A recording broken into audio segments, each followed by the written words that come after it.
2011년 3.11 동일본 대지진이 발생했던 일본 도호쿠 지방에 또다시 강력한 지진이 발생, 4명이 숨진 것으로 확인됐습니다.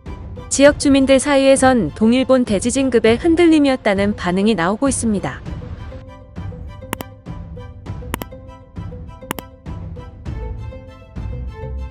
산케이 신문 등 현지 매체에 따르면 기시다 후미오 일본 총리는 17일 오전 참의원 예산위원회에 출석해 오늘 오전 8시까지 재해와 관련성을 조사 중인 피해자를 포함해 사망자가 4명, 부상자가 97명이라는 보고를 받았다고 전했습니다. 원전과 관련해서는 현 시점에서 원자로 등의 데이터에서 이상은 확인되지 않았다고 덧붙였습니다. 다만 향후 일주일 안에 대규모 지진이 발생할 수 있다며 특히 2, 3일 정도는 큰 규모의 지진이 발생할 수 있어서 긴장감을 가져야 한다고 당부했습니다.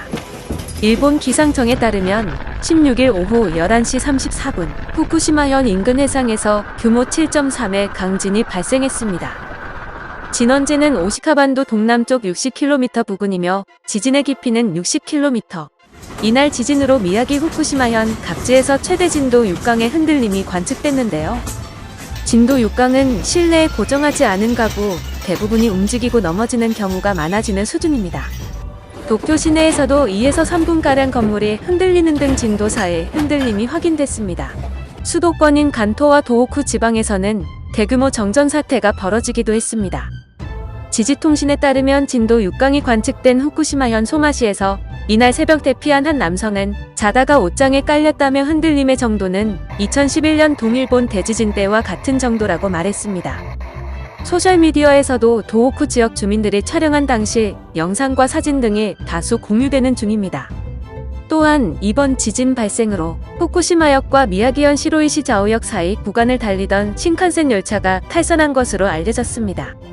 사망 부상자는 없었지만 탑승하고 있던 승무원 3명과 승객 75명이 4시간가량 갇혀있다 대피해야 했는데요.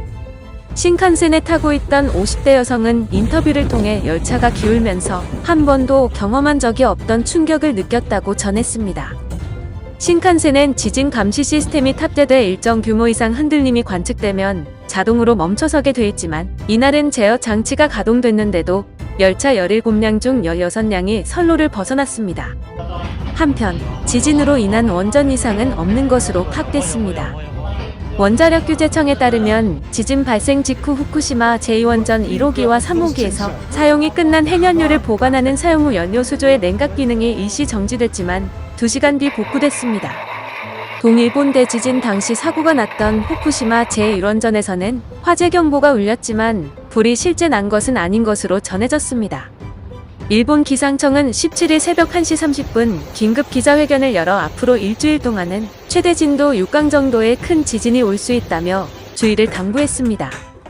미야기 후쿠시마현은 지난해 2월에도 진도 6강의 지진이 발생해 3명이 숨지고 180명 이상이 중경상을 입은 바 있습니다. 영상을 시청해주셔서 감사합니다. 여러분의 좋아요, 구독은 큰 힘이 됩니다. 지금까지 뉴스킹이었습니다.